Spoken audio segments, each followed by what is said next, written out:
Hey everybody, how is everybody doing this evening? I'm sitting here watching Ryan Hall. If anybody has not watched him, you really should. He takes care of giving us weather updated in real time when there's really bad, severe weather, and he does a really good job. I even got so I like to watch him when it doesn't affect me, because I got people all over the country. So I'm going to hang around here for a few minutes and wait till people get in. Refresh me so that I can get up and going, make sure that I am up and going. Okay, let's see. Did that bring me in? It did. There I am in my Outer Banks. Hello, Christy. I see your little avatar. Hey, Mandy. Hey, Tim. Hey, Stevie. I'll tell you all a little history here in a second. How's everybody doing today? Everybody got over the little sicknesses? Please don't give it to me. I've got sinuses like crazy. My head is draining and it's got a little bit of a headache, but I hope that's not the beginning stages. Hey, Scott. Glad you stopped by to watch us, buddy. Sometimes people will show up on my phone screen, but not on my computer. Or on my computer and not on my phone screen. Don't ask me. So if I miss telling you hello, that's why that is. Or you might sped up through the thing as people come in, and I didn't catch you as you come in. I'm glad to hear that, Mandy. I'm glad you're doing good. Today we're going to talk about the weather and what you should do in case you hear all those crazy warnings going off. I'm going to start by telling you a little story. It does have something to do with weather, but not really have anything to do with weather. Me and Tim have always lived in areas where you cannot get cable. It's just not available. We still live in an area where they don't offer cable. So when we got the big satellite, was Prime Star or whatever it was at that point, humongous, great big satellite dish, we finally got the networks. And one of them I found was the Weather Channel. I loved Jim Cantore. I just thought there wasn't nothing better. It's like watching this little Ryan. He was just so smart and could tell you stuff. And of course, I've told everybody the story about when the hurricane was going through Florida and Jenny was down there. Had to call and get her out of bed, tell her, move inland, you got a hurricane warning. But anyway, so there is where I was at today. All day long I've been watching off and on Ryan Hall's little show to keep up to date on, what's going on. Mostly just severe thunderstorms. I'm not sure. I haven't watched it all day, so I can't tell you everything that went on. But that got me to thinking about, I had already been thinking about doing the weather, but I thought I would do, what do you do? What are the words that they tell you? What is he telling you on TV? So what do they mean? So I looked it up, and of course this is for Ohio, or for Illinois, but it still will give you a generalized idea of the things that you need to do. And all of the warnings and watches and stuff tell you to have a weather alert radio. Now, do you have to have them with your phones? No, but what happens if you're like me and my girls at time and your phone is dead at the appropriate time that warning's going off? Well, if you have this little battery backup radio, you're still going to get the warning. So I looked them up online. They run between $12 to $100, depending on how fancy you want to get with them. The $12 one will do the exact same thing that the $100 one will. It just may not look as pretty. So anybody that's interested, or if you live in an area that has a lot of those things, because I would not have thought that I lived in an area that would ever get a tornado warning. But last year we did. So I am not even as much as I've watched the Weather Channel, I am not as familiar with all the terms that they give. I can use common sense to know what they're meaning and what they're trying to tell you, what they're trying to get across. But I thought I'd go over the different things. Like, of course, a tornado watch. It means exactly what it says. You be watchful because the conditions of the weather are ripe to produce a tornado in your area. Because you might have a tornado watch in a 10-mile square area, but the rest of the state, there's no way. It doesn't have anything to do with anything. So if you get a tornado watch warning, tornado alert on your phone, always be watchful, because there's a lot of things that you need to already have the knowledge of in the first place, versus trying to think, oh, well, I'm just going to assume that they mean this. Hi, Barb. Hi, Brian. Of course, a tornado warning means the exact same thing. I've heard both of those my whole life. It means there is a spotted tornado either on the ground or the Doppler radar, and this little Ryan can see little pixels on his screen and say, yep, there's some rotation starting here, guys. And sure enough, within just 5 minutes, there's a tornado somebody's reporting in that area that he's talking about. They really know exactly what they're doing and exactly what they're trained to do. So always heed the weather people. It's important. He tries to save as many people, and then he's got boots on the ground after a disaster goes through. So anybody wants to donate to him, you can check out him on Ryan Hall on YouTube and follow his links in his description box and help that way. Because sometimes we see all this stuff on TV, but there's, you don't want to load up a bunch of stuff and take down there because you don't know what they need. But donating $5 or $10 will go a long way to helping people out. Now, this is a new word to me because I heard it on his thing a couple weeks ago, but I really hadn't thought anything about it. This is called a tornado emergency alert. It means there is a severe threat to human life and catastrophic damage is expected due to the confirmed violence of the tornado that they spotted. So this means that, they label them in the F1, 2, 3, 4, and 5 stage. So really, if you're in at 4 or 5, it's past time. You should have already took the warning and heeded it, and don't let you be caught in through the watch and don't be caught in the warning. But it's easier said than done, because when we're out and doing stuff, we think, well, we got a few extra minutes. Some cases you got a few extra minutes, and some cases those few extra minutes could cause you a lot of trouble. You should always have somebody in a severe outbreak. You don't have to do this all the time. Either where you work or at your house, have somebody monitoring, like I monitor whenever it's definitely in our area. So I can say, hey guys. And they do have the warning system that comes across the phone. That's how I knew the tornado was coming. I don't like to rely on somebody else. I've always been a type of person that I personally want to know. But a lot of people don't have the time or the energy to sit around babysitting something like a TV show or a radio or whatever.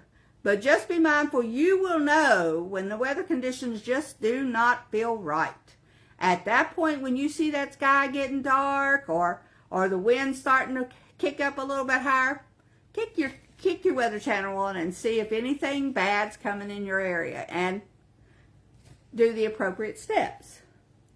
If you're going to be going out for an extended period of time, like if I was going to leave, which I did not do, but I'll tell you this much right now. Kelly was in the hospital, 5 or 6 years ago, over in Beckley. And here in my area, it was raining. It was raining pretty steady, and it was a little chilly, but it was raining.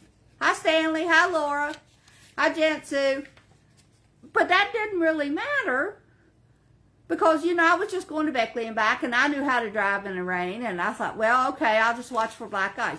No, I got over about midway of Oak Hill, underneath one of those underpasses. You come on one side, it's wet. You go out the other side of that underpass, and snow is starting to stick on the road. Got to Beckley, where you turn off to go to the Crossroads Mall. It was so bad, and I was less than 5 miles from the hospital. It was so bad that I had to turn around and come back home because it was just snowing that heavy.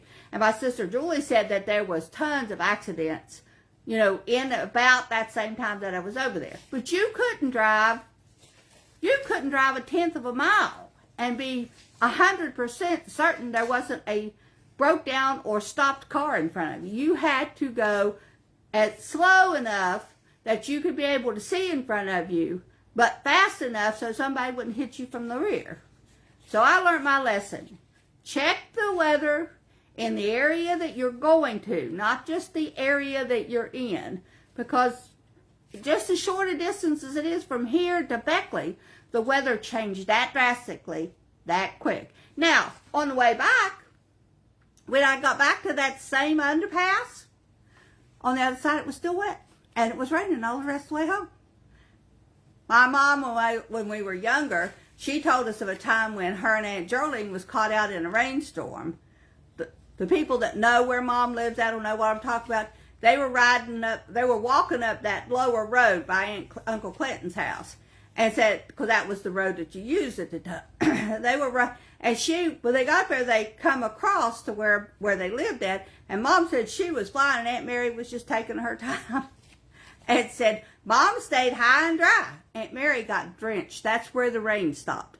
In just a short span from where Mom had left her on the road and took up to where her property line was, and Aunt Mary had taken her time and she got drenched. That's how quickly the weather changed and stopped. Mom never did get wet. I was like, that is, you know, and I've seen that happen. I've been walking up back in the day when I was not like I am today. I was like 40 pounds soaking wet, maybe 50, and they would send me to town up to the Johnson store to pick up something Mom needed for dinner. I'd go uptown. I would fight the wind all the way out that road. I mean, I was little, so it was like taking 3 steps forward and 2 steps back. Took me forever to get to town.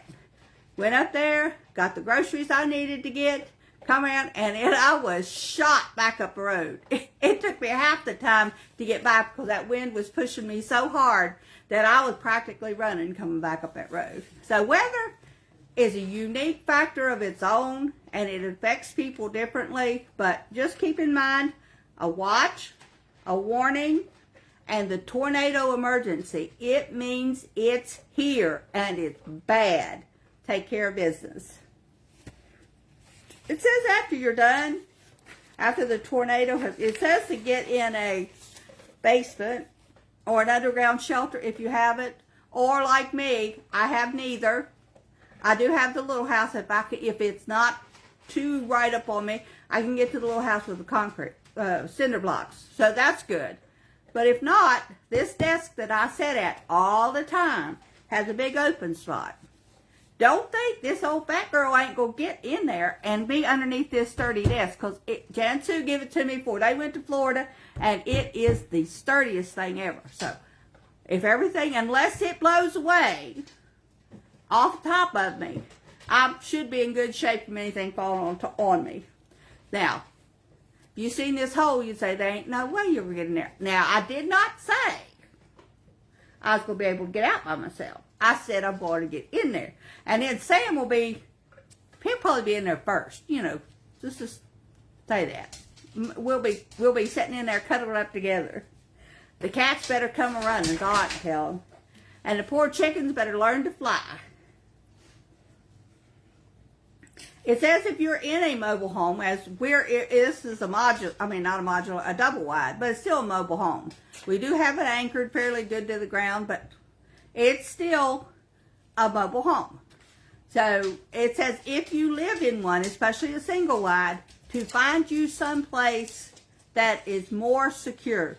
More deaths happen in mobile homes than happen anywhere else because they can flip over. It's like driving a tractor trailer down the road in a storm. they'll just fall over on their side because the wind is so strong. And I have seen them. They go down through there, and they're just weaving. You think they're drunk. No, it's the wind that's kicking them, and they're trying to correct.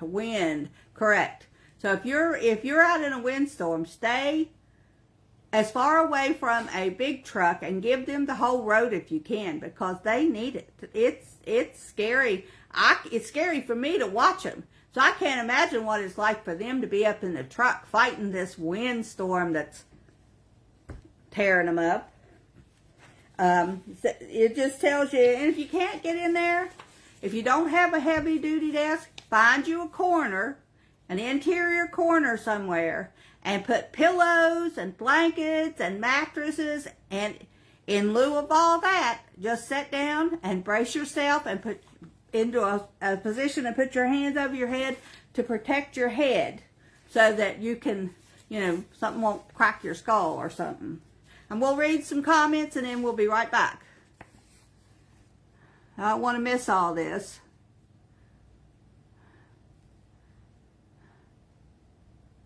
Yeah, Prime Star. Janet K in.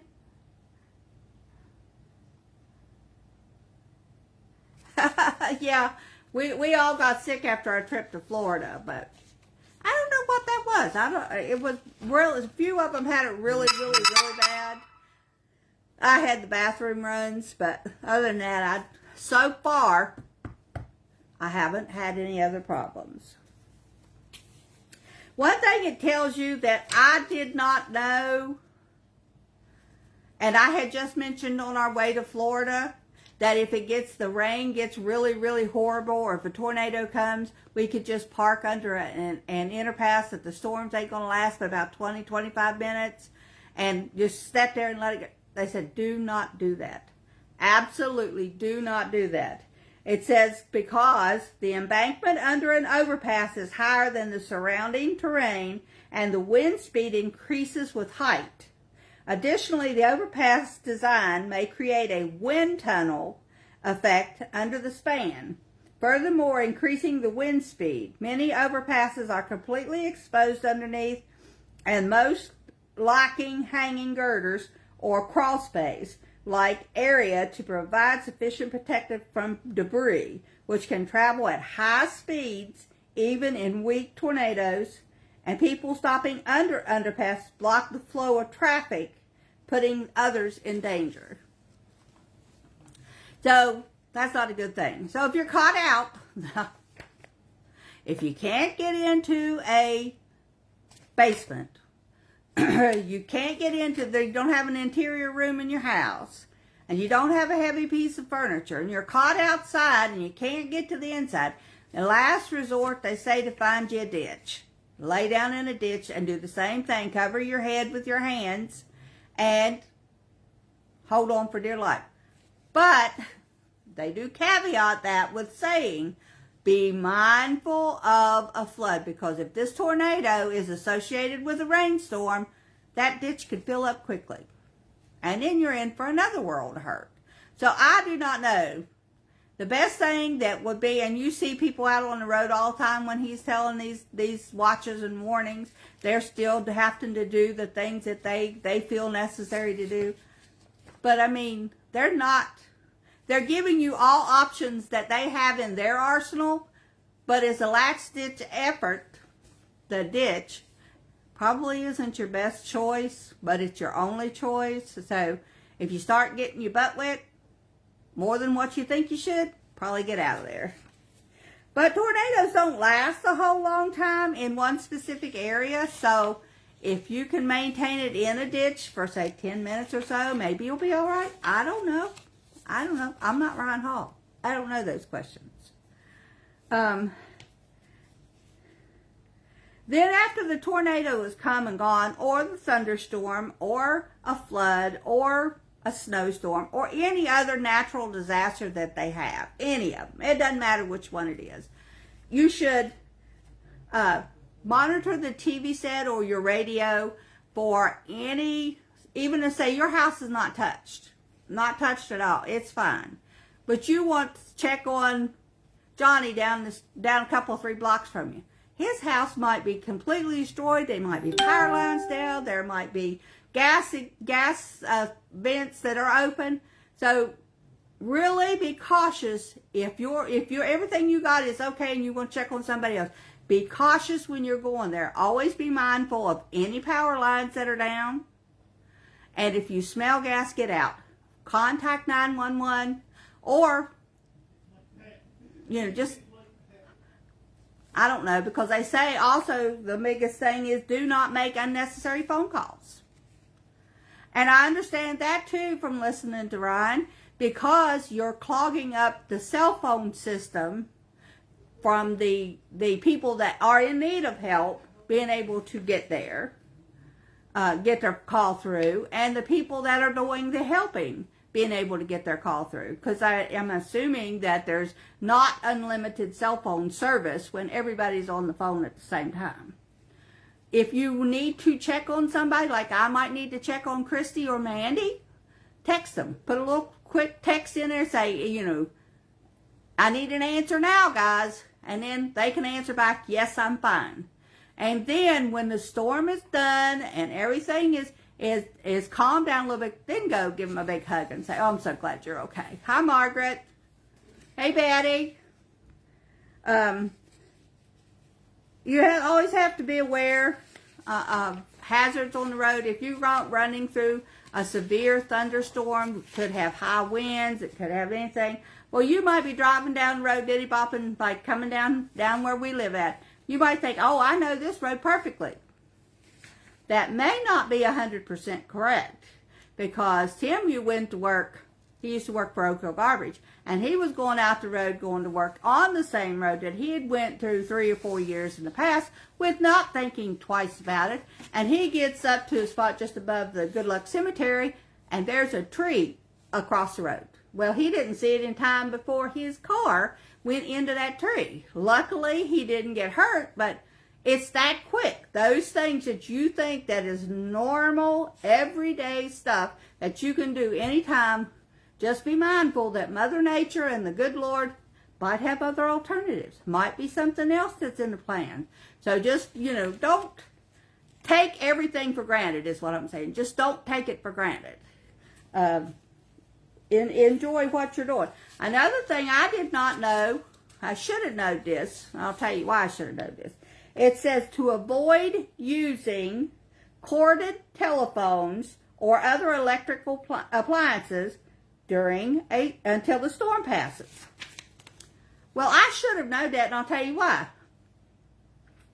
Before I had Christy, I think Mandy was little, maybe just Kelly was little. Anyway, Timmy's mom and dad lived on the property here, and she had a CB radio and a corded telephone. The corded telephone was sitting on the same counter that the CB radio was. I don't know how this happened. Timmy might be able to remember. But somehow or another, lightning hit the corded telephone and knocked it across the thing, completely demolished it. The only way she had of checking on anybody after it was all done was the CB radio, which was attached to an antenna. So the only thing I can figure out is maybe they were all in a general area and it jumped from the CB into the telephone. I don't know. It just messed it up real bad. So, now that goes back to another thing. I was working at the park, and I've told this before too. I was working at the park. I was on the phone, taking a reservation with my hands on the computer. You know how you do. You got your phone up. You're doing your stuff on the computer. There was a strike of lightning hit just below the tram and somehow traveled up into it was like a little hole in the telephone line. That's what they told me. It come through the telephone line. It scared me because when I seen it, I screamed. But because I had the phone on my hand and my fingers up against my ear and my fingers on the computer, what happened was it went through me into the computer and went down and fried the hard drive that we had because smoke was just flying from that hard drive. If I had not had a point of connection with everything, it would have knocked me plump for a loop. So I'm thankful for that. But still yet today, when there's activity in the air and there's a storm close, I can feel it. My insides just jump. Everybody thinks I'm crazy, but I can tell you, and I'm almost certain that at least 95% of the time when that happens to me, there's a storm close by. It may not hit me, but it's close enough to send out those electric things. It says turn off your air conditioners, because if a lightning strike hits the air conditioner or a power surge comes through, it could damage the compressor inside the air conditioner. And it says to delay taking a bath or shower until the storm passes due to a lightning threat. And I've heard that before. You shouldn't even be sitting on a commode in a lightning storm. What porcelain or whatever it is, how it connects into your house, I don't know. But they're still saying it.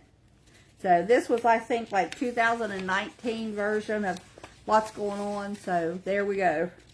And the next thing that I found out that I did not know, one, guys, if you're in a boat when a thunderstorm threatens, always try to get to shore as quickly as possible.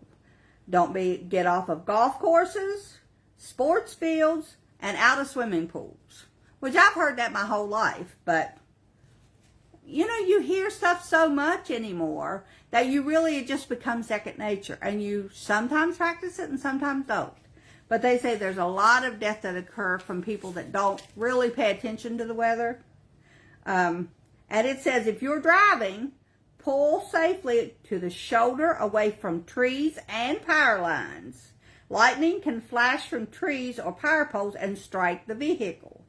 Rubber tires do not keep lightning from striking the vehicle. And it says, in the open, a hardtop vehicle is normally a safe shelter from lightning.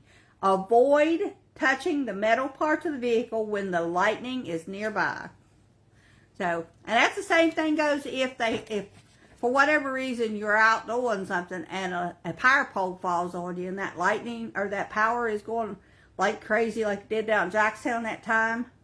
Dancing all over the road. So, don't get out of your car for one thing. Just don't open the door. Stay in there and try to call 911 and say, hey, I need help. Flooding is a whole different animal of its own right. There's so many different types. You can just have a normal flood, like your creek raises, like does down here.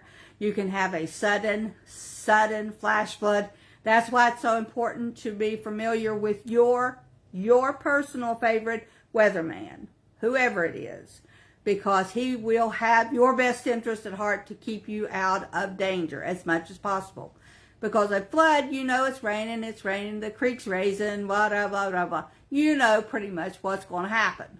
But a flash flood means that it could be raining miles from you if that head of that water is up that way. And you're going to get all of that water, plus all the debris it's picking up as it's coming down through there. And it might be right in your house before you think about it. So if they give you a flash flood watch, be watchful. If they say there's a warning, get to high ground as quickly as possible. Yes, that means you might have to leave everything. And that brings us to our last detail of a checklist. Stuff that you should keep. Oh, I got one more. One more is a red flag warning. I have not heard of that until recently, maybe the last couple years. So I looked it up just to be sure what a red flag warning was. Let me bring it up here. Well, it's over on my thing. But it is just a warning that says the conditions with the wind and the low humidity and stuff is right for if you're outside burning anything, a ember can catch the whole woods on fire. So when they say and currently there is a red flag warning here in West Virginia. So if you're really have stuff that you want to burn, you've got a brush pile outside, wait till the red flag warning is gone. Most areas, not all, but most areas have that little smoky sign up that tells you when you have a low risk, high risk, or a medium risk for fire. So, or you can check online. Here it's from, let's see, March, April, and May, and September, October, and November. You cannot burn until after 5 o'clock. And I'm assuming that's so that if it gets loose, they can see it better because it's going to get dark quicker. But I'm not sure why they do that. Looks like they would want people to burn in the daytime where they would be up and watching it real good and you could watch those embers going wherever. But I don't make the rules. So the emergency kit, I'm just going to touch on a couple of these because my time is over. But of course the radio I told you about. And I did not think to know. I know water is important. But what if something happens like the big flood comes through and now your water system is no good? You're up on, I'm up on this hill far away from that creek. That's not going to bother me. A flood's not going to come through and wipe me out, personally. But that same flood can wipe out areas where the drinking water would be made nasty. So then you're into either they take the water away from you, they cut it all off till they can clean it up. They put you under a boil advisory, which just simply means everything that you drink you have to put on the stove and boil before you do. So just the rule of thumb, they said, is at least 1 gallon of water per day per person. There's 3 people in our house. So we would have to have 3 gallons of water a day, just to sustain us. And that is not for going to the bathroom or taking a shower or doing anything else. That's simply to drink and be sustainable for us. 1 gallon of water per person per day, and at least have 3 days supply. They want you to have a 3-day supply of canned food, and guys, don't forget the can opener. And a whole lot of other stuff that you can keep. You can get this on any emergency preparedness website. So if you're young and you haven't paid attention to this because the TV set's done everything for you, by all means, pull you out a printer. Print you off a copy of the paper. Sit down and study it over and over and over again till when that emergency happens, you don't have to think twice. You can just jump and run, because being prepared is important in those particular instances. And on that note, I'm going to look at my comments and then I'll let all y'all go. I thought it hit the antenna and fall down to the phone. That phone, I think it even cracked the counter, if I'm not mistaken. It was scary that it was that close. It put a burnt spot on her counter, if I remember correctly. All this stuff happened 40 years ago.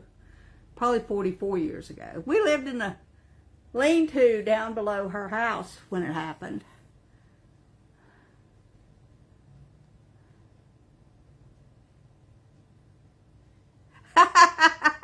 You don't like to do laundry? Say, well, that would be good. I've been out many a time in a thunderstorm or a heavy downpour. Maybe not, it wasn't lightning. You might hear an occasional thunder, but anytime you hear thunder, lightning is close. Rule of thumb that they said from beginning, count the seconds from the time you see the lightning until you hear the thunder. And that is how far the storm, in miles, that's how far the storm is away from you. And if you try it, it does work. Now, if like here, we'll hear thunder and lightning, and it'll be like storming like crazy. But what it's doing is it's going up Golly River instead of coming up New River. So there's a difference in the two of them. Usually all storms that come here will travel up the Golly River, up into, bless her heart, Mandy's area. And they get more, more weather than we do down here. And I've noticed going, when I used to work at the shop up there for Jason, when you go up through there where Rachel's is at, that's where the U-Save is at on 19, that would be a nasty area through there. There would be snow and rain. Well, when you got on the other side, it would be dry. When you get on our side, it would be dry. But when you went up and you went down the road that takes you to where Jason shops at, right there in that little space where Jason shops at, would always get the snow and rain.